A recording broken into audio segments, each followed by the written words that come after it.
बच्चों, तो यहां तक की बात समझ में आई है। मैग्नीट्यूड कैसे कैलकुलेट करते हैं ये समझ में आ गया। Vector A plus vector B का जो मैग्नीट्यूड होगा वह क्या होगा, under root A square plus B square plus 2ab cos theta, जहां पे ए क्या है, वेक्टर ए का मैग्नीट्यूड है, बी क्या है, वेक्टर बी का मैग्नीट्यूड है, और थीटा क्या है, angle between vector A and vector B है। क्लियर बात है यहां तक? आइए, तो अब जो रिजल्टेंट वेक्टर है उसका मैग्नीट्यूड तो पता चल गया, लेकिन जो रिजल्टेंट वेक्टर है उसका डायरेक्शन का भी पता होना चाहिए, राइट? तो आइए अब डायरेक्शन फाइंड करते हैं। डायरेक्शन के लिए हमको क्या करना है बच्चों, ये जो अल्फा है, अल्फा का अगर हम वैल्यू पता चल गया मुझे, तो हम ये बता सकते हैं कि अल्फा का वैल्यू सपोज कर लीजिए 30 डिग्री आ गया, तो हम लोग क्या बोलेंगे कि जो रिजल्टेंट वेक्टर है वो वेक्टर ए से 30 डिग्री का एंगल बना रहा है, मतलब डायरेक्शन हमको पता चल जाएगा। तो आइए हमको बेसिकली क्या फाइंड करना है, अल्फा फाइंड करना है। तो अगेन हम लोग चलते हैं बच्चों, अगेन हम लोग आते हैं किस ट्रेंगल में, राइट एंगल ट्रेंगल OMC में, right angle triangle OMC, right angle triangle OMC में हम लोग आते हैं। तो आइए जरा हम लोग आते हैं in right angle triangle OMC में हम लोग आते हैं। तो देखेंगे यहाँ पे tan alpha is equals to क्या हो जाएगा, alpha tan alpha is equals to क्या हो जाएगा, P by B, perpendicular by base, perpendicular by base. तो tan alpha is equals to हो जाएगा बच्चों परपेंडिकुलर मतलब CM बाई बेस का मतलब हो जाएगा OM, राइट? मतलब क्या हो गया, tan alpha is equals to हो गया बच्चों CM का मतलब क्या हो जाएगा, B sine theta divided by OM, और OM का मतलब क्या हो जाएगा, OA प्लस का AM। हाँ, तो यहां पे आ गया B sine theta divided by OA का मतलब हो जाएगा A, OA का जो लेंथ होगा वेक्टर A का मैग्नीट्यूड बताएगा, और वेक्टर A का मैग्नीट्यूड कितना है भाई, A है, A प्लस का AM इज इक्वल्स टू क्या है, B कॉस थीटा। तो tan alpha is equals to B sine theta divided by A plus B cos theta. ये आप लोग हमेशा याद रखेंगे कि tan अल्फा का फॉर्मूला ये होता है B sine theta divided by A plus B cos theta, जहां पर B क्या है बच्चों, एक बार फिर से समझते हैं। अल्फा क्या है, अल्फा वो एंगल है जो रिजल्टेंट वेक्टर वेक्टर ए के साथ बना रहा है। बी क्या है, वेक्टर बी का मैग्नीट्यूड। थीटा क्या है, angle between vector A and vector B. A क्या है, वेक्टर ए का मैग्नीट्यूड है। अगर मान लीजिए कि यहाँ पे tan अल्फा का वैल्यू यहाँ पर आ गया 1/√2, ठीक है, एक एग्जांपल बता रहे हैं कैसे ही सपोज। तो tan अल्फा का वैल्यू अगर 1/√2 आ गया यहाँ पे, इसको सॉल्व किए तो 1/√2 किसका वैल्यू होता है, tan 45 का। इतना पिटाओगे ना, 1/√2 साइन 45 होता है। क्लियर है? तो मान लीजिए यहाँ पे इसका वैल्यू आ गया B sine theta divided by A plus B cos theta का वैल्यू कितना आ गया, 1 आ गया सपोज कर लो। तो 1 किसका वैल्यू होता है, tan 45 का। तो इधर tan alpha is equals to tan 45, मतलब अल्फा इज इक्वल्स टू क्या आ जाएगा, 45 आ गया। क्लियर बात? मान लीजिए किसका वैल्यू आ गया, B sine theta divided by A plus B cos theta is equals to 1/√3 आ गया। तो हम लोग देखेंगे कि किसके tan का वैल्यू 1/√3 होता है, 30 डिग्री का। तो इस तरह से हम लोग सॉल्व करेंगे। आगे क्वेश्चन जब हम बताएंगे तो आएगा ये सारी चीजें। फिलहाल ये दो जो फॉर्मूला हमने बताया, vector A plus vector B का मैग्नीट्यूड और vector A plus vector B का जो रिजल्टेंट वेक्टर आएगा, है ना, सॉरी, वेक्टर ए और वेक्टर बी का जो रिजल्टेंट वेक्टर आएगा, मतलब vector A plus vector B, उसका डायरेक्शन फाइंड करने का ये फॉर्मूला आप लोग याद रखेंगे। इसको नोट कीजिए, फिर हम कुछ स्पेशल केस बताते हैं, उसको ध्यान से देखना है। चलो बच्चों, कुछ करते हैं अब हम लोग काम की बातें। हा। तो आइए हम लोग करते हैं कुछ काम की बातें। क्लियर बात है? ये दो वेक्टर्स हैं, ये वेक्टर ए है और ये है वेक्टर बी, और दोनों के बीच का एंगल क्या है बच्चों, थीटा। वेक्टर ए का जो मैग्नीट्यूड है वो ए है, और वेक्टर बी का जो मैग्नीट्यूड है वो क्या है, बी है। क्लियर बात है? तो आइए हम लोग कुछ काम की बातें करते हैं। मतलब हमने जो फॉर्मूला बताया है, vector A plus vector B का जो मैग्नीट्यूड है वो क्या है, under root A square plus B square plus 2ab cos of theta, और tan अल्फा ये मान लीजिए कि ये रिजल्टेंट वेक्टर है जो अल्फा एंगल बना रहा है ए वेक्टर के साथ। तो tan alpha is equals to हो जाएगा बच्चों b sine theta divided by a plus B cos theta, right? अब जरा समझते हैं। सबसे पहली बात ये इंपॉर्टेंट पॉइंट्स का, कुछ काम की बातें में सबसे पहला, ये जो वेक्टर एडिशन लॉ है, इट इज कुमुटेटिव। कुमुटेटिव का मतलब क्या होता है बच्चों कि vector A plus vector B is equals to vector B plus vector A, ऐसा हो। चाहे vector A plus vector B बोले या vector B plus vector A बोले, बात दोनों क्या है बच्चों, इक्वल है ना। इस लॉ को फॉलो करेगा। सेकंड जो है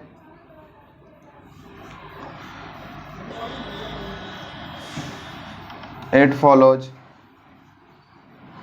एसोसिएटिव लॉ, है ना, या इट इज एसोसिएटिव कह सकते हैं उसको। इसका मतलब क्या हो गया बच्चों, vector A plus vector B plus vector C, मतलब vector B plus vector C को ऐड करके तब वेक्टर ए को ऐड करें, या vector A plus vector B को ऐड करके तब वेक्टर सी ऐड करें, दोनों बात क्या है बच्चों, इक्वल है, सेम। क्लियर। इसके अलावा हम लोग थर्ड पॉइंट देखते हैं। देखिए, if vector A and vector B are parallel, अगर वेक्टर ए और वेक्टर बी क्या हैं, दोनों पैरेलल हैं। पैरेलल कहने का मतलब दोनों के बीच का एंगल क्या हो जाएगा, 0 डिग्री हो जाएगा, राइट। तो देखिए, तो vector A plus vector B का जो मैग्नीट्यूड है वो क्या हो जाएगा, under root A square plus B square plus 2ab cos of 0 degree, क्योंकि दोनों के बीच का एंगल क्या है भाई, 0 डिग्री है। तो ये हो जाएगा vector A plus vector B का जो मैग्नीट्यूड है ये हो जाएगा A square plus B square plus 2ab, क्योंकि कॉस 0 का वैल्यू क्या हो जाएगा, 1 हो जाएगा। इसका मतलब ये क्या हो जाएगा, root under A plus B का होल स्क्वायर, क्योंकि A square plus B square plus 2ab है, तो अंडर रूट क्या हो जाएगा, ए प्लस बी का होल स्क्वायर। अगर इसको स्क्वायर रूट से बाहर निकालेंगे तो ये क्या आ जाएगा, ए प्लस बी आ जाएगा। तो तब इन केस, किस केस में, जब दोनों के बीच का एंगल क्या हो, 0 डिग्री हो। जब दोनों वेक्टर के बीच का एंगल 0 डिग्री हो, मतलब दोनों वेक्टर पैरेलल हों, तो ये लॉ फॉलो होगा। जो दोनों के बीच का जो दोनों का रिजल्टेंट वेक्टर होगा उसका मैग्नीट्यूड क्या हो जाएगा बच्चों, सिंपली a प्लस बी हो जाएगा। ये वही बात हुई कि अगर दोनों दो वेक्टर हैं, दो फोर्स सपोज कर लो एक ही डायरेक्शन में लग रहा है, तो दोनों को हम लोग सिंपली क्या कर लेते हैं, ऐड कर लेते हैं। क्लियर बात है। और ये जो दो वेक्टर का होता है मैक्सिमम वैल्यू होता है, a प्लस बी अगर दो वेक्टर्स हैं तो दोनों का जो रिजल्टेंट होगा वो मैक्सिमम तब होगा, ज्यादा से ज्यादा, सबसे ज्यादा तब होगा जब दोनों के बीच का एंगल क्या हो बच्चों, 0 डिग्री हो, मतलब जब दोनों पैरेलल हो। क्लियर बात है। तो यहां पे देखेंगे आप लोग, vector A plus vector B is equals to क्या आ गया, ए प्लस बी, कब, जब थीटा का वैल्यू क्या हो, 0 हो। और ये क्या होता है, this is the maximum magnitude of the resultant. यह क्या होगा बच्चों, मैक्सिमम मैग्नीट्यूड होगा, रिजल्टेंट का मैक्सिमम मैग्नीट्यूड होगा। कहने का मतलब vector A plus vector B, vector A और वेक्टर बी को अगर आप ऐड कर रहे हैं तो उसका मैक्सिमम वैल्यू कितना हो सकता है, ए प्लस बी हो सकता है, उससे ज्यादा कभी नहीं हो सकता है। क्लियर बात है। और वो कब होगा, जब दोनों के बीच का एंगल क्या होगा, 0 डिग्री होगा। जब दोनों के बीच का एंगल 0 डिग्री होगा मतलब दोनों जब पैरेलल होंगे। क्लियर बात है, आइए बात समझ में। ओके, नेक्स्ट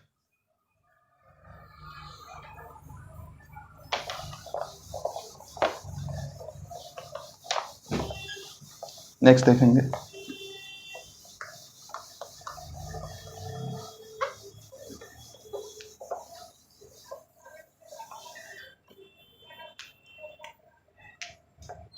नेक्स्ट केस है, अगर दोनों एंटी पैरेलल है, if vector A and vector B are anti parallel. Anti parallel का मतलब थीटा का वैल्यू क्या हो, 180 डिग्री हो, एक इस डायरेक्शन में हो तो दूसरा अपोजिट डायरेक्शन में हो। ठीक है। तो उस मोमेंट पे जो दोनों वेक्टर का मैग्नीट्यूड हो जाएगा, sorry, vector A plus vector B का जो मैग्नीट्यूड हो जाएगा, मतलब रिजल्टेंट का जो मैग्नीट्यूड होगा वो क्या हो जाएगा, root under A square plus B square plus 2ab cos of 180 degree. क्योंकि हम लोग कॉस थीटा का वैल्यू क्या होता है, थीटा वह एंगल होता है जो दो वेक्टर के बीच का एंगल होता है, उसी को तो हम लोग लिखते हैं। तो यहां पे हो जाएगा vector A plus vector B का जो मैग्नीट्यूड है वो हो जाएगा A square plus B square minus 2ab क्योंकि cos थीटा cos 180 का वैल्यू क्या हो जाएगा, -1 हो जाएगा, तो -2ab आ गया। मतलब क्या हो गया यहाँ पे, ये हो गया √a-b का होल स्क्वायर, मतलब vector a plus vector b का जो मैग्नीट्यूड होगा बच्चों, ये क्या हो जाएगा, a-b हो जाएगा। और ये जो होता है यह मिनिमम वैल्यू होता है, यह क्या होता है, मिनिमम वैल्यू होता है किसका, vector a plus vector b के मैग्नीट्यूड का, है ना। ये क्या होता है, दिस इज द मिनिमम, है ना, minimum magnitude of vector A plus vector B. यह वेक्टर ए और वेक्टर बी के मैग्नीट्यूड का सबसे मिनिमम वैल्यू होता है, मतलब इससे कम वैल्यू नहीं हो सकता है। क्लियर बात है बच्चों, आया है समझ में, पक्की बात, पक्की बात। अच्छा, इसका मतलब क्या हुआ, अगर हम लोग लिखना चाहें, इसको नोट कीजिए फिलहाल, फिर मैं लिखवाता हूं।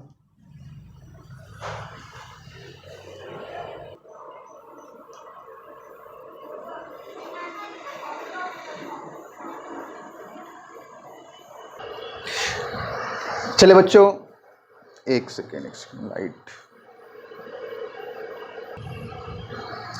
देखिए तो मैंने बताया इसका मतलब क्या हुआ कि अगर दो वेक्टर है, यहां पे एकदम ध्यान से समझना, अगर एक वेक्टर है ए और दूसरा वेक्टर है बी और दोनों के बीच का एंगल क्या है बच्चों, थीटा है, तो vector A plus vector B का मैक्सिमम मैग्नीट्यूड कितना हो सकता है, ए प्लस बी। और ये कब होगा, जब दोनों के बीच का एंगल क्या हो, दोनों के बीच का एंगल क्या हो, 0 डिग्री हो, मतलब दोनों जब पैरेलल हो। और vector A plus vector B का मिनिमम जो वैल्यू होगा वो कितना होगा बच्चों, ए माइनस बी। यह तब होगा जब दोनों के बीच का एंगल क्या हो, 180 डिग्री हो, मतलब दोनों जब एंटी पैरेलल। राइट, यहां तक आई बात समझ में, ओके। तो अगर हम लोग बात करें कि vector A plus vector B का जो मैग्नीट्यूड है उसका वैल्यू कहां से कहां तक लाई करेगा, मान लीजिए कि एक वेक्टर है जिसका मैग्नीट्यूड 3 है, एक दूसरा वेक्टर है जिसका मैग्नीट्यूड 5 है, तो उसका मैक्सिमम वैल्यू कितना हो सकता है, 5 प्लस 3, मैक्सिमम कितना हो सकता है 8, और मिनिमम कितना हो सकता है 5 minus 3 is equals to 2। Clear बात है, मिनिमम उतना हो सकता है। तो मतलब अगर हम लोग बेसिकली बात करें तो vector A plus vector B का जो मैग्नीट्यूड है इसका वैल्यू लाई करेगा ग्रेटर देन और equal to A minus B, है ना। ए माइनस बी के इक्वल हो सकता है या उससे बड़ा हो सकता है, और इज लेस देन और equal to A plus B. Clear बात है बच्चों, ये बात समझ में आई है, 100%, 10%, अच्छा 100%, ओके। क्लियर बात है, आया समझ में। चलिए अब हम लोग कुछ क्वेश्चन करते हैं।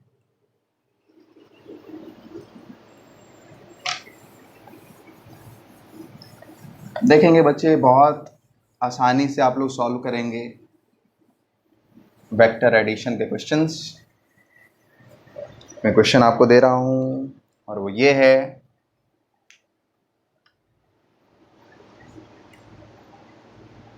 ये दो वेक्टर से, एक वेक्टर ए है और एक वेक्टर बी है और दोनों के बीच का एंगल है बच्चों थीटा। क्वेश्चन कहता है if magnitude of vector A is equals to कितना दे दें, 8 units, and magnitude of vector B is equals to 6 units, then find magnitude of vector a plus vector b when case number first theta is equals to 0 degree, case number second theta is equals to 30 degree, case number third theta is equals to 90 degree, and case number fourth theta is equals to 180 degree। बोलो 360 भी करा दो sir. अरे sir, दो vector के बीच का angle कभी भी 180 से बड़ा नहीं हो सकता है। मैंने बताया था आपको एंगल बिटवीन टू वेक्टर्स में, क्योंकि वेक्टर के बीच में दो एंगल बिटवीन टू वेक्टर्स हम उसे कहते हैं जो दोनों के बीच का छोटा वाला एंगल हो। सब भूलते जा रहे हो, आगे पढ़ते जा रहे हैं, पीछे भूलते जा रहे हैं, है ना। पिटाओगे सब याद आ जाएगा। चलो देखो, एक एक करके हम लोग सॉल्व करते हैं। सबसे पहला सॉल्व करते हैं, देखो क्या हो जाएगा, vector A plus vector B का जो मैग्नीट्यूड है क्या हो जाएगा, √a², मतलब 8 का स्क्वायर प्लस b स्क्वायर मतलब 6 का स्क्वायर, तो a² plus b² plus 2 into ए का मतलब 8 इंटू बी का मतलब 6, into cos of theta. Theta के दोनों के बीच का एंगल क्या है बच्चों 0 डिग्री, तो कॉस ऑफ 0। इसको आप बिल्कुल आसानी से बना सकते थे a प्लस बी करके, क्योंकि दोनों के बीच का एंगल क्या है 0 डिग्री है। तो ये क्या हो जाएगा सिंपली, चलिए मैं सॉल्व करके दिखा देता हूँ। यहाँ पे ये आ जाएगा 64 प्लस का 36 प्लस का कॉस 0 का वैल्यू 1 होता है, तो यहाँ पे हो जाएगा 96।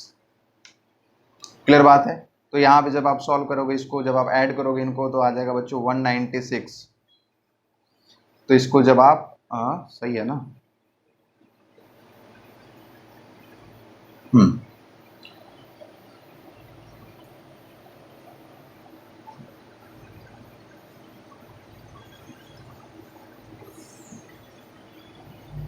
क्लियर बात है, आया समझ में। 14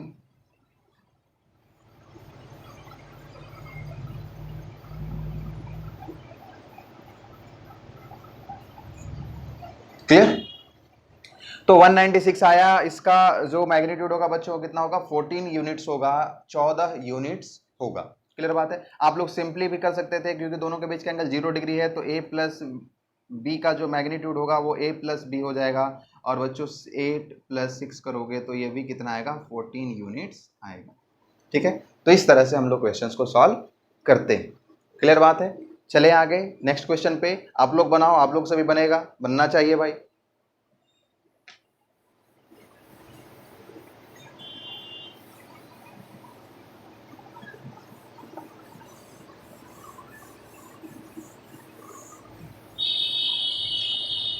देखिए यहाँ पे vector A plus vector B का जो मैग्नीट्यूड होगा वो हो जाएगा under root A square. A square का मतलब क्या है 8 का स्क्वायर, प्लस बी स्क्वायर मतलब 6 का स्क्वायर, प्लस 2 इंटू ए का मतलब 8 इंटू बी का मतलब 6 इंटू कॉस ऑफ थीटा मतलब कॉस ऑफ 30 डिग्री। हाँ ना बोल भाई। तो कॉस ऑफ 30 डिग्री हो जाएगा, तो ये हो जाएगा 64 प्लस 36 प्लस 96, तो यहाँ तक हो ही जाएगा। 8 2 जा 16, 16 6 जा 96 इंटू कॉस 30 का वैल्यू क्या हो जाएगा √3/2, तो ये आ जाएगा, है ना। इसको आगे सॉल्व करेंगे। क्लियर बात। तो ये आ गया। अगर हम थर्ड को सॉल्व करें, दोनों के बीच का एंगल क्या है 90 डिग्री है, तो vector A plus vector B equals to का जो मैग्नीट्यूड है वो क्या हो जाएगा A square root under A square मतलब 8 का स्क्वायर प्लस 6 का square plus 2 into 8 into 6 into cos of 90 degree. अब कॉस 90 का वैल्यू क्या होता है 0 होता है, तो ये पूरा टर्म ही क्या हो जाएगा यहाँ से यहाँ तक का ये हो जाएगा 0, क्योंकि कॉस 90 0 0 में मल्टीप्लाई किया, इससे क्या हो गया 0 आ गया। तो ये क्या हो जाएगा अंडर रूट 8 का स्क्वायर प्लस 8 का स्क्वायर 64 और 6 का स्क्वायर 36, तो ये क्या आ गया अंडर रूट 100 का मतलब क्या आ गया 10 यूनिट्स आ गया बच्ची। Vector A plus vector B का जो मैग्नीट्यूड आया वो कितना आ गया 10 यूनिट्स आ गया। Okay okay okay. और अगर हम लोग फोर्थ की बात करें जो कि 180 डिग्री है, तो सिंपली मैंने बताया ही रिजल्ट आपको कि जब दोनों अपोजिट डायरेक्शन में हो, जब दोनों दो वेक्टर्स के बीच का एंगल 180 डिग्री हो, तो सिंपली आप क्या करते हैं उनको सब्ट्रैक्ट कर देते हैं, ए माइनस बी कर देते हैं। तो सिंपली जो आएगा A vector A plus vector B का जो मैग्नीट्यूड होगा वह आ जाएगा बच्चों a माइनस बी मतलब क्या आ गया 8 माइनस 6 मतलब क्या आ जाएगा 2 यूनिट्स आ जाएगा। ठीक है, तो इस तरह से वेक्टर एडिशन का क्वेश्चन आप लोग मैग्नीट्यूड निकालने के लिए सॉल्व करेंगे। राइट, चलिए यहां तक नोट कीजिए, हम लोग चलते हैं आगे। चलो बच्चों, ये है आपके लिए अगला सवाल। नेक्स्ट क्वेश्चन कहता है, इस बार मैग्नीट्यूड और डायरेक्शन दोनों ही पूछ रहा है। कहता है two vectors having equal magnitude of 5 units, दो वेक्टर है जिनका मैग्नीट्यूड 5 यूनिट्स है, मतलब वेक्टर ए का भी मैग्नीट्यूड 5 और वेक्टर बी का भी मैग्नीट्यूड क्या है भाई 5 यूनिट्स है। ये हम लोग ए और बी मान करके चल रहे हैं, नेम लेकर के चल रहे हैं, ऐसा कोई जरूरी नहीं है। Have an angle of 60 degree, अच्छा दोनों के बीच का एंगल कितना है भाई 60 डिग्री है, बहुत बढ़िया बात है। Find the magnitude of the resultant vector, resultant vector जो vector A plus vector B होगा उसका मैग्नीट्यूड पूछ रहा है। बड़े आसानी से हम लोग बनाएंगे, क्या होगा बच्चों A square plus B square plus 2ab cos of theta. Clear, क्या हो जाएगा ए स्क्वायर मतलब 5 का स्क्वायर, बी स्क्वायर का मतलब 5 का square plus 2 into 5 into cos of theta का मतलब हो जाएगा कॉस ऑफ 60 डिग्री। तो ये हो जाएगा आपका 25 प्लस 25 प्लस 50 इंटू कॉस 30 का वैल्यू हो जाएगा बच्चों 1/2। बोल हाँ कि नहीं? तो 2 से 25 टाइम्स में कट जाएगा ये, तो आ गया आपका 75। क्लियर? मतलब इसको हम बोल सकते हैं बच्चों 25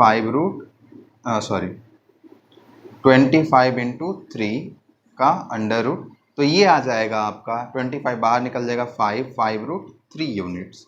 तो मैग्नीट्यूड तो हमने ला लिया, मैग्नीट्यूड इज इक्वल्स टू क्या हो गया 5 यूनिट्स।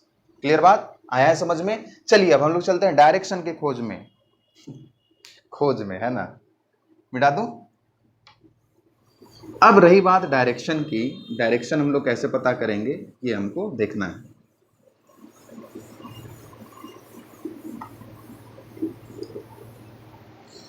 देखो मैं फिगर बना देता हूं, इससे ज्यादा क्लैरिटी आ जाएगा। ये है वेक्टर ए और ये है वेक्टर बी, और दोनों के बीच का एंगल क्या है 60 डिग्री, राइट। और ये जो है ये है इनका resultant vector, vector A plus vector B, जो वेक्टर ए के साथ अल्फा एंगल बना रहा है, राइट। तो अगर हमने अल्फा का वैल्यू बता दिया मतलब डायरेक्शन आ गया। देखिए कैसे लाएंगे। टेन अल्फा का फॉर्मूला याद आपको, tan alpha is equals to क्या होता है बच्चों, B sine theta divided by A plus B cos theta. हाँ ना बोल भाई। तो टेन अल्फा का मतलब क्या हो जाएगा, टेन अल्फा का मतलब टेन अल्फा, क्योंकि अल्फा तो कैलकुलेट करना है, B sine theta, B vector B का मैग्नीट्यूड कितना है 5 into sine of theta, theta क्या होता है angle between two vectors, theta का वैल्यू 60 डिग्री है, डिवाइडेड बाई ए का मतलब 5 प्लस बी का मतलब बी कहाँ गया भाई 5 इंटू कॉस ऑफ 60 डिग्री, क्योंकि थीटा का वैल्यू क्या है 60 है। तो tan alpha is equals to हो जाएगा बच्चों 5 into sine 60 root 3/2 divided by 5 प्लस 5 इंटू कॉस 60 का वैल्यू 1/2।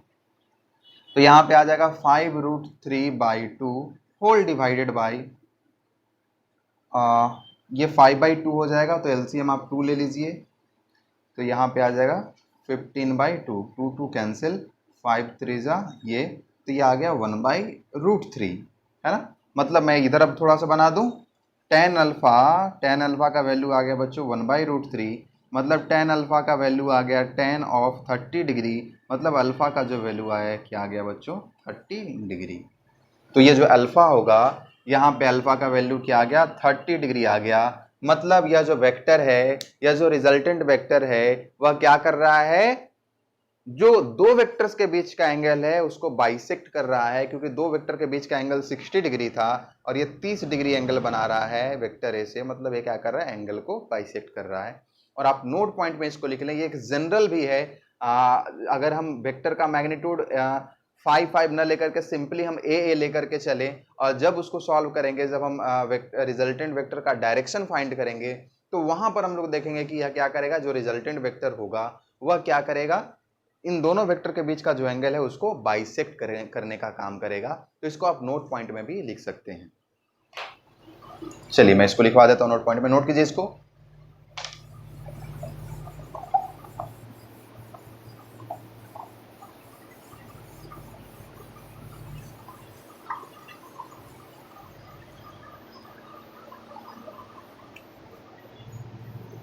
नोट पॉइंट में आप लिख सकते हैं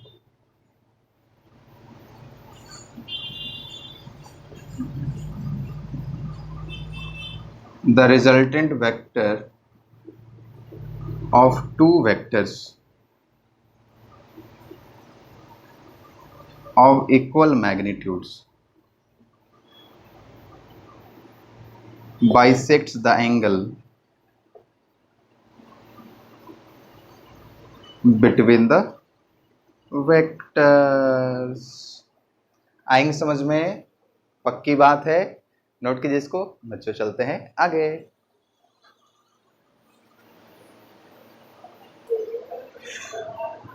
अब बच्चों मैं आप लोगों को कुछ ऐसा बताने जा रहा हूं जो क्वेश्चन शायद आपके मन में बहुत टाइम से चल रहा हो कि ऐसा होगा तो क्या होगा। और वो बात ये है कि शायद आपके मन में ये चल रहा हो कि दो वेक्टर का दो वेक्टर को हम लोग ऐड करना चाहें तब तो सही है, parallelogram law of vector addition से हम उसका मैग्नीट्यूड भी फाइंड कर सकते हैं और उसका डायरेक्शन भी पता कर सकते हैं। लेकिन क्या होगा अगर दो से ज्यादा वेक्टर्स हैं, 3 वेक्टर्स को ऐड करना हो, 4 वेक्टर्स को ऐड करना हो, 5 वेक्टर्स को ऐड करना हो, तो कैसे करेंगे? क्या बारी बारी से 2 को पहले लेंगे, फिर उसको तीसरे के साथ, फिर उसको चौथे के साथ, फिर उसको पांचवें के साथ, इस तरह से करेंगे? या उससे भी कोई आसान तरीका है? तो है बच्चों, एकदम आसान तरीका है। तो मैं आप लोग को बताने जा रहा हूं आज पॉलीगॉन लॉ। ठीक है, ये पॉलीगॉन लॉ क्या है? पॉलीगॉन लॉ भी है, वेक्टर्स को ऐड करने का तरीका है, जहां पर 2 से ज्यादा वेक्टर्स हैं उनको ऐड करने का तरीका है। कहता है ये पॉलीगॉन लॉ, ये कहता है कि if some vectors are represented as the sides of a polygon taken in the same order। कहता है कि कुछ वेक्टर्स अगर इस तरह से रिप्रेजेंटेड हों, if some vectors are represented as या taken as the sides of a polygon, एक पॉलीगॉन के साइड्स के फॉर्म में लिया जाता है और सेम ऑर्डर में होता है। सेम ऑर्डर कहने का मतलब ये बच्चों, ये सपोज कर लो कि ये वेक्टर ए है, ये वेक्टर बी है, ये वेक्टर सी है। तो सेम ऑर्डर कहने का मतलब ये हुआ कि पहले वाले का इसका पहले वाले का हेड दूसरे वाले का टेल, फिर इसका हेड तीसरे वाले का टेल, इस तरह से हो। सपोज कर लो एक और है यहाँ पे, है ना, तो tail head tail head tail head tail head, इस तरह से हो। तो कहता है कि इसका जो रिजल्टेंट वेक्टर होगा, इसका जो रिजल्टेंट वेक्टर होगा वह पॉलीगॉन का क्लोजिंग साइड होगा। कौन सा क्लोजिंग साइड होगा?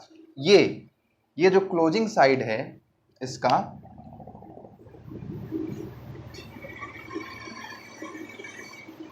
यह क्या होगा बच्चों? रिजल्टेंट वेक्टर होगा। और इसका डायरेक्शन क्या होगा, इसका ऑर्डर क्या होगा? अपोजिट होगा। क्लियर बात? तो कहता है आगे, represented as the sides of polygon taken in the same order, then closing side of the polygon, closing side of the polygon, जो पॉलीगॉन का क्लोजिंग साइड होगा, taken in opposite order gives the resultant vector. तो यही are क्या है बच्चों? इन सारे vectors का सम है। मतलब आर वेक्टर जो होगा, vector R is equals to क्या हो जाएगा? Vector A plus vector B plus vector C plus vector D, इस तरह से। आया है समझ में? नोट कीजिए।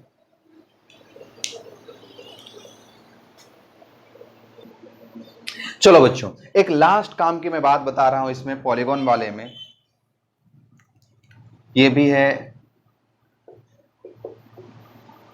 काम की बातें। ये कहता है कि अगर कोई पॉलीगॉन है, अगर कोई पॉलीगॉन है जिसमें सारे साइड्स जो हैं वो सेम ऑर्डर में लिए गए हैं, सारे साइड सेम ऑर्डर में लिए गए हैं। पॉलीगॉन का मतलब क्या? कोई कितने भी नंबर हो सकता है, 3 से 3 4। तो कहता है कि कोई पॉलीगॉन है जिसके सारे साइड्स क्या हैं? सेम ऑर्डर में लिए गए। मतलब जितने भी वेक्टर्स हैं सेम ऑर्डर, साइड्स नहीं, जितने भी वेक्टर्स हैं वो सेम ऑर्डर में लिए गए हैं। इस तरह से कि जो लास्ट वाला वेक्टर है, जो लास्ट वाला वेक्टर है उसका टेल पहले वाले, सॉरी, लास्ट वाला वेक्टर है उसका हेड पहले वाले वेक्टर के टेल से कोइंसाइड करता है। तो इन सारे वेक्टर्स का जो सम होगा बच्चों वो क्या होगा? 0 होगा। क्लियर बात? आ रहा है समझ में? तो इसको हम लोग कैसे लिखेंगे? If all the vectors of a polygon are taken in the same order such that the head of the last vector, अगर सपोज कर लो ए स्टार्टिंग वेक्टर है तो लास्ट वेक्टर कौन सा हुआ? डी हुआ। Head of the last vector, head of the last vector coincides with the tail of the first vector, then their sum is equal to zero. मतलब क्या हो जाएगा, vector A plus vector B plus vector C plus vector D equals to क्या हो जाएगा बच्चों, zero हो जाएगा।